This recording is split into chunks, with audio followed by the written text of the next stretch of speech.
Hello folks, a very good morning, good afternoon, good evening to whomever been watching at different time period. I literally welcome you all to this another video session.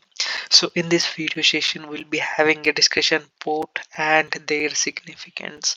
So when we discuss about ports, how actually it is making a very crucial role in the field of cybersecurity. So thought all things we will be having a discussion. So before proceeding or before having an interview question round, so just I want to make sure that please do a subscription to this channel, like the channel, share the channel as soon as possible for getting the latest update and interview question to as any kind of cybersecurity interviews in your very first attempts.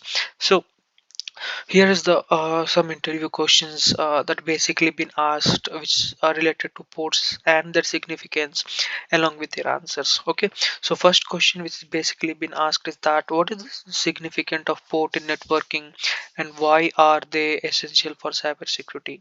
So ports are logical endpoints for communication in a network. Okay, so they play a very crucial role in ensuring the data reaches the correct application or services on a device. In cybersecurity, understanding ports is essential for monitoring, controlling traffic, implementing security policies, and also detecting potential malicious activities. I just want to repeat again, what is the significance of port in networking and why they are essential in cybersecurity.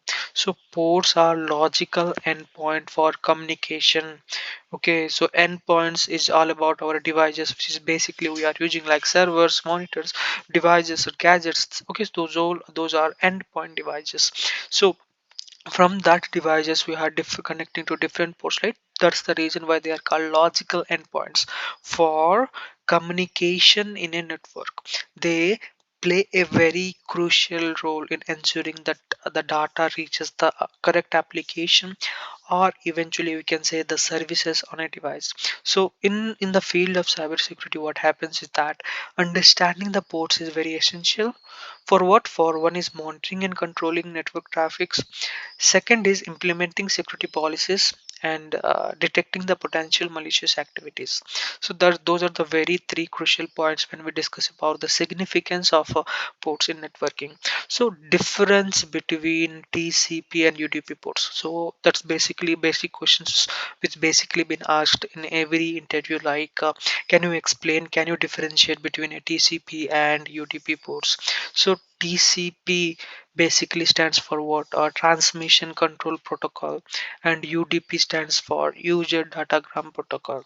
So are two transport layer protocols. Okay, so TCP is a connection oriented and ensures reliable or order communication, while UDP is a connectionless focus on fast and efficient data transmission. So ports in TCP and UDP are used in differential between multiple services running on the same devices. For an example, I can say port 80 is commonly associated with HTTP TCP, while port 53 is a DNS UDP. Just want to repeat it again. What is the basic differences with an examples I can say. So TCP is just about transmission control protocol. Okay, and UDP basically says or tells about user datagram protocol. Okay, are two transport layer protocol. Okay, so they comes under the OSI model of transport layer. So TCP is a connection oriented and ensure reliable ordered communication. Okay, I just want to repeat it, ensure reliable and ordered communication, while that of UDP is a connectionless. Again, I'm repeating, UDP is a very connectionless and focuses on fast and effective data transmissions. Okay, so that's how actually we can differentiate the difference between a TCP and UDP. Okay, so ports in TCP and UDP are used to differentiate between multiple services that are running on the same devices. Okay, for an example, I can say port 80 is commonly associated with HTTP TCP, while port 53 is associated with DNS UDP. Okay, so this is how actually the second number question says about, folks. What is the difference or significance of two known ports, and can you provide an example? So, a well-known ports from 0 to 1023 are reserved for specific services and protocols. So they basically standardize the and standardize to ensure consistency across the network. Okay, or we can say, for example, I can say port 80 is a HTTP port, which basically says about hypertext transfer protocol, and port 443 is HTTPS, which is secure. Okay, HTTPS secure, you can say. Then after port 25 is SMTP, simple mail transfer protocol. Okay, so these three ports plays a very crucial role along with port 80, port 222, and we have also port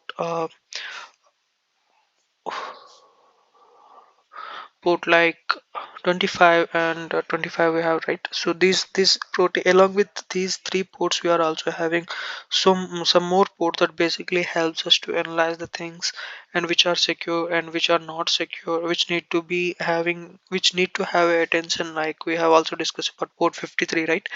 Like DNS, those all things comes in that. In a separate video, I'll be giving a clear discussion regarding different ports and their significance. So how can knowledge of open ports be used for vulnerability assessment? In the very first beginning of the interview question, we have discussed about vulnerability assessment, checking the vulnerabilities, providing a remediative action, and on the loopholes in which we need to have a proactive monitoring in security measures, in the context of security measures, we can even say. So open ports can provide insights into the services and applications running on a system. By identifying open ports, cybersecurity analysts can conduct vulnerability assessments to determine the potential security risk associated with the specific services. For an example, I can say an open port associated with an outdated or vulnerable services may basically indicates a need for patching or further investigations. Okay, so question number 5, that is, what is port scanning and how it is used in cybersecurity? So port scanning is a technique, okay, that is basically used to discover open ports on a targeted system. So cybersecurity professional, what they do is that they use the open port scanning for various purposes, including identify the potential risk entry points for attackers, checking for misconfiguration or security weaknesses, and then after verifying that only necessary services are been running. So these are the different we can say techniques or port scanning techniques that is basically used in the field of cybersecurity. So how does the concept of port forwarding impact the network security? Or I can repeat it again. How does the concept of port forwarding impact network security? So port forwarding is a concept that basically involves redirecting the traffic from one port to another. Okay, so typically across a firewall or net. Okay, network address translation boundary. Okay, while port forwarding is a very useful feature, okay, for legitimate purpose, when we can say, so it can also introduce security risk if not configured properly.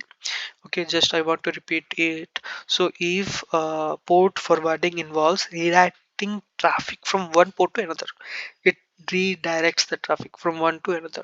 Okay, that's the reason why it is basically been called as forwarding, folks. Okay, typically across a firewall, or we can say network address translation boundary, while port forwarding is a very crucial and useful feature for legitimate purpose, it can also introduce a security risk if not configured properly. Okay, so attackers may exploit misconfiguration to gain unauthorized access to internal services or networks.